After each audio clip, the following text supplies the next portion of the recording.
উত্তরাখণ্ডের দারমা ভ্যালির দন্তগ্রামে দাঁড়িয়ে দেখি চারিদিকে ঘিরে আছে বরফে ঢাকা শৈলশ্রেণী।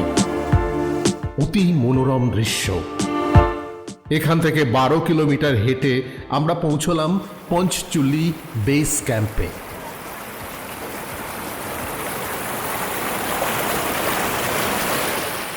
এটা হলো গ্লেসিয়ারের বরফ গলা জল। প্রাণ ভরে জল খেলাম, কোনো অসুখ হয়নি।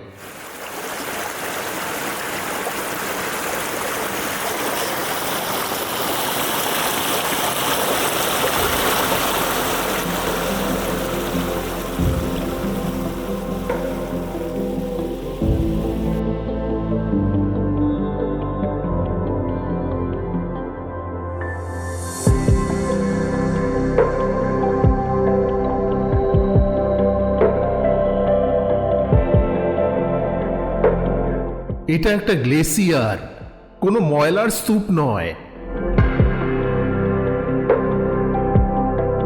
এই গ্লেসিয়ার পার করেই দেখলাম প্রকৃতির অপরূপ সৌন্দর্য। পঞ্চচুলি শৈলশিখর, অপার্থিব দৃশ্য, মন ভরে গেল।